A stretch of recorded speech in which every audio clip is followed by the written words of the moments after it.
Hi guys, welcome to the channel. I wanted to put together 3 amazing Town Hall 17 attack strategies for you. My favourite ground attack here, we got 4 healers, a couple of super bowlers, a couple of root riders, 4 super yetis, an apprentice warden, and a couple of minions. We've got 3 clone spells, a rage spell, and we're going to be using the troop launcher to help support this army. It's a beautiful spam attack. Yes, it's got a couple of super troops, but guys, I cannot believe how well this army works together. Great synergy, and those super bowlers really complement the ground spam attack. You've got those healers as well. We're going to talk about hero equipment in just a moment, but obviously on the Grand Warden, I would say Heroic Torch is a must. Help those troops move through the base. Probably Heroic Torch and Rage Gem on the Grand Warden. For the Queen, I really like Action Figure and Healer Puppet, a great combination there, or Action Figure and Magic Mirror. For the King, for ground spam attacks, I always go with Spiky Ball and Earthquake Boots. Obviously, that helps later on in the battle, open up the base.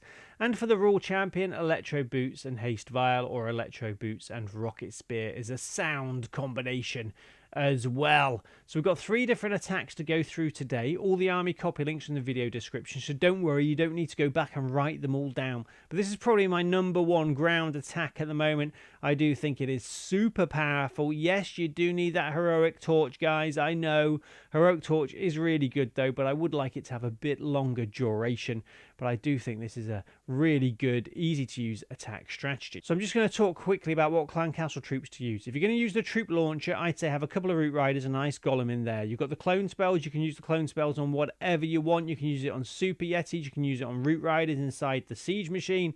Whatever you want, guys. Another option for this as well, you can use a Heroic Torch and Eternal Tome and send in the battle blimp with a yeti and super yeti inside and clone those guys when they reach the town hall or a compartment you want to take out. That's just something worth considering. So that was our first easy to use attack strategy. On to the next one. We've got an air attack. We've got 10 dragon riders, 3 clone spells, a rage spell, a couple of dragons, and some balloons. Hero equipment, pets on the left-hand side there. Of course, we've got the Minion Prince here.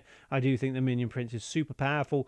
A better option for air attacks than the King. 1 super yeti inside the battle blimp. We've got those clone spells. We can really cause some damage with that. So the first stage of the attack, send a giant arrow through the base with a mini queen walk. We've got giant arrow and healer puppet on the queen. Try and aim for some air defenses or air sweepers.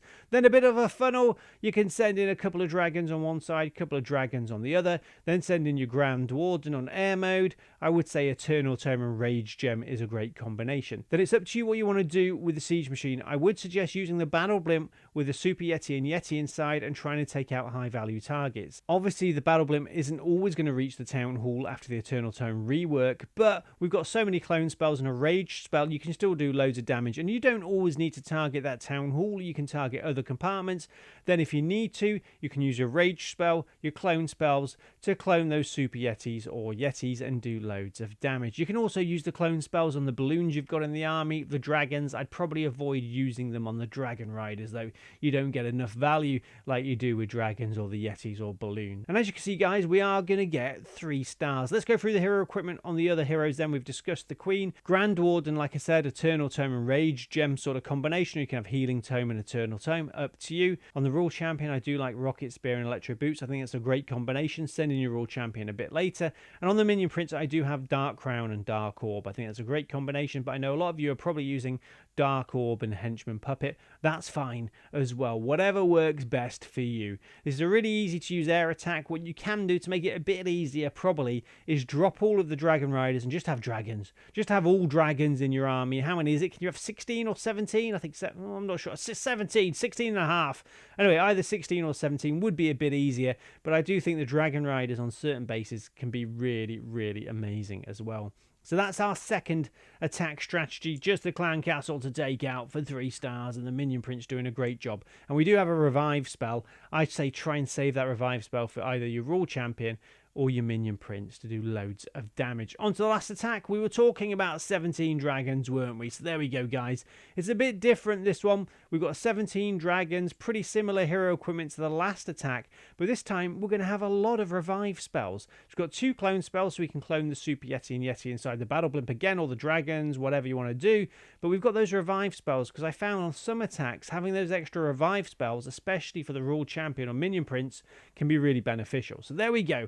giant arrow through the base. And a quick tip for you, if you've got a town hall in the center or anywhere on the base and it's got an invisibility spell tower next to it, remember, if that giant arrow goes through the base and disturbs the invisibility spell tower, it will trigger it, which means obviously the town hall will not have that protection for I don't know how long before it resets, but it gives you that opportunity to send in your battle blimp with your clone spells, with a rage spell if you've got one. You don't always need one, as you can see on this attack, and you can take out the town hall and you don't need to worry about an invisibility spell tower, because there's nothing worse than your Yetis getting there, they're going, where's the town hall, it's gone, and they go off and do something else and the attack could be ruined and you might get 1 star. So on this channel, guys, what I try and do is find nice, easy to use attack strategies. That first one was a beautiful, easy to use ground spam attack. I do think air attacks at the moment are obviously easier to use. We've got Heroic Torch, the Grand Order for ground attacks. That makes things easier. But still, I think Dragons or Dragon Rider Army, experiment with the spells, clone spells, revive spells is probably your best option. Also, skeleton spells work. But I found these 3 different attack strategies all a little bit different. They give you different options, don't they, guys? If you're ground attack, a fan of ground attacks, use the first one. If you like air attacks a bit different, use the second one. And if you want really easy to use attack, use the third one. This one here with 17 dragons, a few revive spells can make a big difference as well. And on this attack, we've only got 2 clone spells. So another thing to consider, though, what you're going to use your revive spells on. I think it's always best, normally, unless it's a specific situation, to use those revive spells on either your minion prince or your royal champion. So I hope you enjoyed the video today. A couple of things before we finish. Number 1, if you want to see more videos like this, remember to hit that subscribe button, notification bell, join the Smooth Army. Number 2, if you enjoyed the video, please do like the video. That'd be very nice of you. Number 3, remember to practice your funneling. Number 4, remember to stay hydrated. And number 5, do remember on this channel we do have something called a creator code. That's where you can help support your favorite content creator in-game by using their code before making any purchases. Our code is code Moose. Any support would be amazing. Anyway, have a lovely day. I'll see you soon. Bye.